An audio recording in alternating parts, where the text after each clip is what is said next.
TG. മോഹൻദാസിന്റെ അറസ്റ്റും ജാമ്യവുമായൊക്കെ ബന്ധപ്പെട്ട് യുവരാജ് ഗോകുലാണ് നമ്മളോടൊപ്പം ചേരുന്നത്. എന്താണ് ആ അനുഭവങ്ങളെന്ന് അദ്ദേഹം നമ്മളോട് നേരിട്ട് പങ്കുവെക്കുന്നതാണ്. ആ തീർച്ചയായിട്ടും. അപ്പൊ അല്ല, അദ്ദേഹത്തെ സംബന്ധിച്ചിടത്തോളം അദ്ദേഹം ആ കേസിനെ കുറിച്ച് വലുതായിട്ട് ഒരു ടെൻഷനോ അല്ലെങ്കിൽ അങ്ങനെ ഒരു ബോധേടോ ആയിട്ടായിരുന്നില്ല. അദ്ദേഹം കേസിനെ കുറിച്ച് വളരെ ചുരുക്കമാണ് സംസാരിച്ചത്. അദ്ദേഹം കൂടുതലും പൊതുകാര്യങ്ങളും മറ്റു വിഷയങ്ങളും ഒക്കെയാണ് സംസാരിച്ചത്.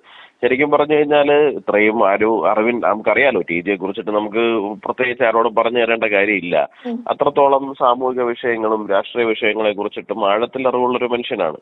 അപ്പോൾ ഞാൻ അതിനകത്ത് ശ്രദ്ധിച്ചൊരു കാര്യം എന്ന് പറഞ്ഞു കഴിഞ്ഞാൽ ഒരു രാത്രി മുഴുവൻ അദ്ദേഹത്തെ അറസ്റ്റ് ചെയ്യുന്നത് പോലൊരു സാഹചര്യം സൃഷ്ടിക്കുകയും എറണാകുളത്ത് നിന്ന് തിരുവനന്തപുരത്തേക്ക് കൊണ്ടുവരികയൊക്കെ ചെയ്തിട്ടും അദ്ദേഹത്തിന്റെ ബുദ്ധി ഒരല്പം പോലും പതറുകയോ അദ്ദേഹത്തിന്റെ ഷാർപ്പ്നെസ്സിനകത്ത് എവിടെയെങ്കിലും ഒരു കുറവ് വരികയോ ചെയ്യുന്നുണ്ടായിരുന്നില്ല. പകരം അദ്ദേഹം വളരെ കാം ആൻഡ് കൂളായിരുന്നു, വളരെ ക്വയറ്റ് ആയിരുന്നു.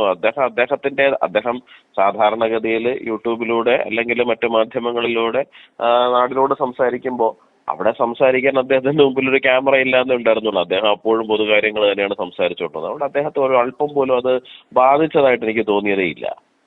അത് മാത്രമല്ല, ഞാൻ അതിനകത്ത് കഴിഞ്ഞ ദിവസം എഴുതുകയും ചെയ്തിരുന്നത് പുറത്തേക്ക് അദ്ദേഹത്തെ കോടതിയിലേക്ക് കൊണ്ടുപോകുന്നതിന് തൊട്ടും പോലും അദ്ദേഹം ഒരു ചെറിയ മിഠായി തെളിച്ച് അദ്ദേഹം കഴിക്കുകയായിരുന്നു. അപ്പൊ അദ്ദേഹം എന്നോട് ചിരിച്ചോണ്ട് പറഞ്ഞാണ്, ഞാൻ ഷുഗർ വല്ലതും ലോ ആയി വീണ് കഴിഞ്ഞാൽ ഞാൻ ബോധം കെട്ട് വീണു പേടിച്ച് എന്ന് പറഞ്ഞിട്ട് വാർത്ത ഉണ്ടാക്കുക. അപ്പൊ അതുകൊണ്ട് അത് ഒഴിവാക്കാൻ വേണ്ടിയിട്ടാണ്. അപ്പൊ അദ്ദേഹം അങ്ങനെയാണ് ആ വിഷയത്തെ കണ്ടിരുന്നത്. ഇന്നലെ മുഴുവൻ യുവരാജ് ടി.ജിക്കൊപ്പം ഉണ്ടായിരുന്നല്ലോ. എങ്ങനെ ഉണ്ടായിരുന്നു ആ ഒരു അനുഭവം? ടി.ജിയുടെ മനോനിലയൊക്കെ എങ്ങനെയുണ്ടായിരുന്നു? എന്തെല്ലാമൊക്കെയാണ് ഈ അറസ്റ്റ് സംബന്ധിച്ചല്ലാതെ മറ്റെന്തെങ്കിലും അദ്ദേഹം പറഞ്ഞിരുന്നോ? അല്ല, അതല്ലേ പറഞ്ഞ അദ്ദേഹം മുമ്പ് മഹാരാഷ്ട്രയിൽ വെച്ചിട്ട് അദ്ദേഹത്തിന് ഇതുപോലത്തെ സമാനമായ ഒരു സാഹചര്യം ഉണ്ടായിരുന്നു. 144 ലംഘിച്ച് അദ്ദേഹം സമരം ചെയ്യുന്ന ഒരു അവസ്ഥയുണ്ടായിരുന്നു. അപ്പോൾ അന്ന് 28 ദിവസം ജയിലിൽ കിടന്നിരുന്നു.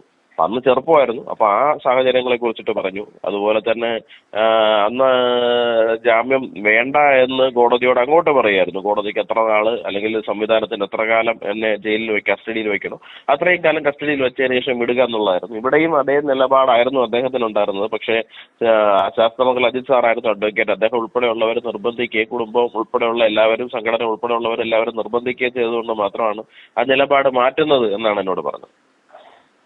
ചില മാധ്യമങ്ങളൊക്കെ ഇന്ന് രാവിലെ ഞാൻ എഴുന്നേറ്റപ്പോ പോലും കണ്ടതാണ്. ടി.ജിക്ക് ഭയമാണോ? അദ്ദേഹം ജാമ്യത്തിൽ ഇറങ്ങിയാൽ തെളിവ് നശിപ്പിക്കുമോ? അത്തരത്തിലൊക്കെ ഉപാധികളൊക്കെ വെച്ചുകൊണ്ടാണ് അദ്ദേഹത്തിനെ പുറത്തിറക്കിയത്. പക്ഷേ യുവരാജ് സംസാരിക്കുന്ന കേൾക്കുമ്പോൾ ടി.ജിയുടെ ഒരു ധൈര്യം, എത്ര നേരം വേണമെങ്കിലും അദ്ദേഹം പോലീസിനോട് സഹകരിക്കാൻ തയ്യാറായിരുന്നു അല്ലേ? തീർച്ചയായിട്ടും. അദ്ദേഹം ഞാൻ അദ്ദേഹത്തോട് ചോദിച്ചിരുന്നു ജാമ്യം ലഭിക്കുമോ. അപ്പൊ അദ്ദേഹം എന്നോട് പറഞ്ഞ സാധ്യത കുറവാണെന്നാണ് എന്നോട് പറഞ്ഞത്. കാരണം പോലീസ് എതിർക്കും എന്നാണ് പറഞ്ഞിരിക്കുന്നത്, സ്റ്റേറ്റ് അതിനെ എതിർക്കും എന്നാണ് പറഞ്ഞിരിക്കുന്നത്. അപ്പോൾ അത് ജഡ്ജിയുടെ വിവേചനാധികാരമാണ്. അപ്പൊ പോലീസ് എതിർത്തിരുന്നു, ജാമ്യം നൽകാൻ പാടില്ല, തെളിവ് നശിപ്പിക്കും, ഇത്തരത്തിലുള്ള കാര്യങ്ങളെ കുറിച്ചിട്ട്. അതുപോലെ തന്നെ അദ്ദേഹത്തിന്റെ ഡിവൈസുകളെല്ലാം തന്നെ പോലീസ് എടുത്തുകൊണ്ട് പോകുന്ന സാഹചര്യം ഉണ്ടായിട്ടുണ്ട്. അപ്പോൾ ആ ഡിവൈസ് എടുത്തുകൊണ്ട് പോകുന്നതിനെ കുറിച്ചിട്ട് അദ്ദേഹം നമ്മൾ ആ ടി.ജിയുടെ മനോനിലയെ കുറിച്ചിട്ട് എപ്പോഴും ചർച്ച ചെയ്യുമ്പോൾ ഈ ഒരു വിഷയം ചർച്ച ചെയ്യപ്പെടേണ്ടുന്ന വിഷയമാണ്. കാരണം പോലീസ് സാധാരണഗതിയിൽ അറസ്റ്റ് ചെയ്യപ്പെടുന്ന സമയത്ത് ഡിവൈസ് പോലീസ് എടുത്തു കഴിഞ്ഞാൽ ആൾക്കാർ അപ്പം തന്നെ അതങ്ങ് കൊടുക്കാനായിരിക്കും തയ്യാറാവുക. കാരണം മറ്റൊന്നും ചെയ്യാനില്ല എന്നുള്ളൊരു തോന്നലുണ്ടാവുമല്ലോ. പക്ഷെ ടി.ജി അവിടെ നിയമപരമായിട്ട് അതിനെ എതിർക്കുകയാണ് ചെയ്തത്. ടി.ജി അവരോട് ചോദിച്ചു, ഡിവൈസ് നിങ്ങൾ എടുത്തു കഴിഞ്ഞാൽ എടുക്കുന്നു, എന്തിനാ എടുക്കുന്നത്? അപ്പൊ പോലീസ് അതിന് കുറെ കാരണവും ന്യായവും ഒക്കെ പറഞ്ഞു. അപ്പോ അതിനുശേഷം പോലീസ് പറഞ്ഞു, നിങ്ങൾക്ക് അത് ശാസ്ത്രീയ പരിശോധന കഴിഞ്ഞതിന് ശേഷം, ഫോറൻസിക് പരിശോധന കഴിഞ്ഞതിന് ശേഷം തിരിച്ചു തരും എന്ന് പറഞ്ഞു. അപ്പോ ടി.ജി അവരോട് തിരിച്ചു ചോദിച്ചൊരു ചോദ്യം എന്ന് പറഞ്ഞു കഴിഞ്ഞാല്, നിങ്ങൾ അങ്ങനെ കൊടുത്ത ഒരാളുടെ പേര് എനിക്ക് പറഞ്ഞു തരാമോ എന്ന് ചോദിച്ചു. അപ്പൊ പോലീസിന് സമ്മതിക്കേണ്ടി ഒന്നും ആർക്കും കൊടുത്തിട്ടില്ല തിരിച്ച് എന്നുള്ള കാര്യം. അപ്പോ ആ അറസ്റ്റിന്റെ മൊമെന്റിൽ പോലും അദ്ദേഹത്തിന്റെ നിയമപരമായ പരിജ്ഞാനവും സാമൂഹികമായ കാഴ്ചപ്പാടും എല്ലാം വളരെ കൃത്യമായിട്ട് അവിടെ പ്രകടിപ്പിക്കുന്നു എന്നുള്ളതാണ്. തീർച്ചയായും അദ്ദേഹത്തിന്റെ ആ ഒരു അറിവാണെങ്കിലും ഒരു പ്രതിസന്ധിയെ എങ്ങനെ കൈകാര്യം ചെയ്യണമെന്ന് കൃത്യമായി ടി.ജി കൈകാര്യം ചെയ്തു അല്ലേ? തീർച്ചയായിട്ടും ഒരു സ്വയം സേവത്വം എന്നുള്ളതിന്റെ ഗുണം അദ്ദേഹം കൃത്യമായി കാണിച്ചു എന്നുള്ളതാണ്. ഈ ഒരു ഇതിന്റെ ബാക്കി ഭാഗത്തിനെ ടി.ജി എങ്ങനെയാണ് കാണുന്നതെന്നെങ്കിലും പറഞ്ഞോ? ഇനിയിപ്പോ ജാമ്യം കിട്ടി അതിന് ശേഷം? അല്ല, അത് ഇനിയിപ്പോ വരും ദിവസങ്ങളിൽ നമുക്ക് തീരുമാനിക്കേണ്ടല്ല. അതിപ്പോ അഡ്വക്കേറ്റ് ഉൾപ്പെടെയുള്ള എല്ലാവരും കൂടി ചേർന്ന് തീരുമാനിക്കേണ്ടുന്ന കാര്യങ്ങളാണ്. അല്ല, സ്റ്റേറ്റിന്റെ തീരുമാനം എന്തായാലും ഈ കേസിൽ പിന്നോട്ട് പോവില്ല എന്ന് തന്നെയല്ലേ ആഭ്യന്തരത്തിന്റെ? തീർച്ചയായിട്ടും. ഇത് പിന്നീട് വീണ്ടും ഒരു അറസ്റ്റ് അങ്ങനെ എന്തെങ്കിലും കാണുന്നുണ്ടോ? ഇല്ല, നിലവിൽ അതിനുള്ള സാഹചര്യം ഇല്ലല്ലോ. ജാമ്യം ലഭിച്ചില്ലേ?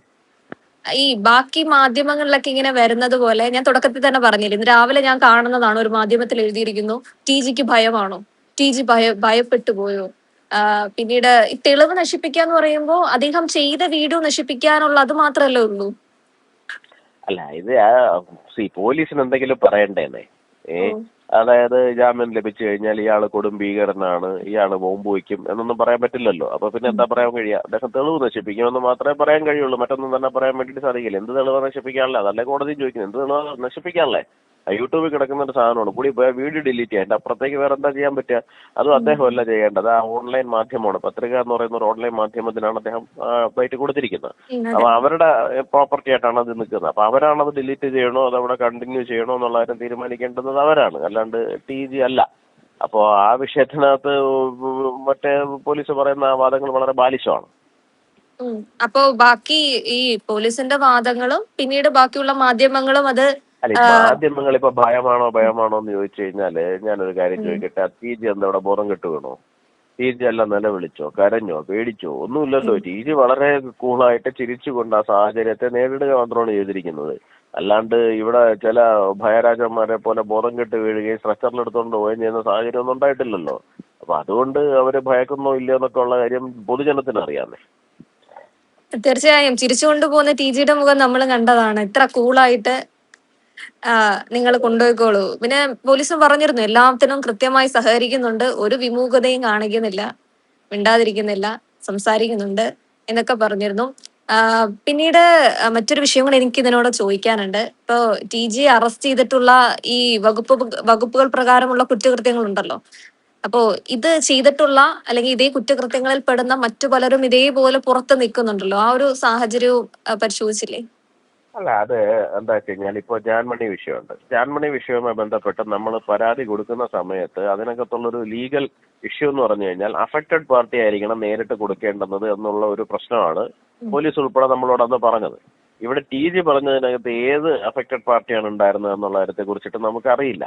അപ്പൊ തന്നെ ഈ കേസ് നിലനിൽക്കുന്നില്ല എന്നുള്ള കാര്യത്തെ കുറിച്ചിട്ട് എല്ലാവർക്കും നല്ല ധാരണയുണ്ട്. പക്ഷേ എന്നിട്ടും അത് അറസ്റ്റുമായിട്ട് മുമ്പോട്ട് പോയതിന്റെ ഒരു അടിസ്ഥാനം എന്ന് പറയുന്നത് ചില ആൾക്കാരെ പ്രീണിപ്പിക്കുക എന്നുള്ളതാണ്. അതായത് ഞങ്ങൾ ഇദ്ദേഹത്തെയൊക്കെ അറസ്റ്റ് ചെയ്യാൻ പറ്റുന്ന തരത്തിലുള്ള ഒരു സർക്കാരാണ് എന്ന് ഇവരെ സ്പോൺസർ ചെയ്തിരിക്കുന്ന ആൾക്കാർക്ക് ബോധിപ്പിക്കുക. സ്പോൺസർ ചെയ്തിരിക്കുന്ന ആൾക്കാരാണ് അത് ജമാഅത്തെ ഇസ്ലാമി പോലെയുള്ള ആൾക്കാരെ, ആ സംഘടനയാണ്. അപ്പൊ അതുപോലുള്ള എക്സ്ട്രീമിസ്റ്റ് ആയിട്ടുള്ള ആൾക്കാരെ ബോധിപ്പിക്കുക, സന്തോഷിപ്പിക്കുക, അതിനുവേണ്ടി നടത്തിയിരിക്കുന്ന ഒരു നാടകം മാത്രമാണ് ഈ അറസ്റ്റ് എന്ന് പറയുന്നത്. അതുപോലെ ടി ജി സംസാരിക്കുന്ന വിഷയങ്ങൾക്കൊക്കെ ഒരു വിലക്കിടുക അല്ലെങ്കിൽ അദ്ദേഹത്തിനെ ഒന്ന് വിലക്കുക എന്നൊരു ഉദ്ദേശം കൂടെ ഇതിനകത്തിലുണ്ടോ?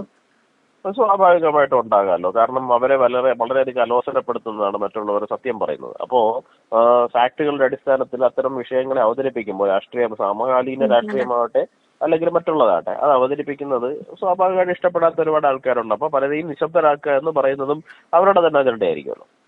പക്ഷെ ടി ജി എന്തായാലും ഇത്തരം അജണ്ടകൾക്ക് മുന്നിലൊന്നും മുട്ടുകുത്താൻ ഒരു സാഹചര്യം കാണുന്നില്ലല്ലോ അല്ലേ? തീർച്ചയായിട്ടും. Okay sir, okay, thank you. പ്രിയമുള്ളവരെ, മറ്റു മാധ്യമങ്ങൾ പറയാത്ത ഏറ്റവും പുതിയ വാർത്തകളും വിശകലനങ്ങളുമായിട്ടാണ് ഇന്ത്യ ലൈവ് നിങ്ങളുടെ മുന്നിലേക്ക് വരുന്നത്.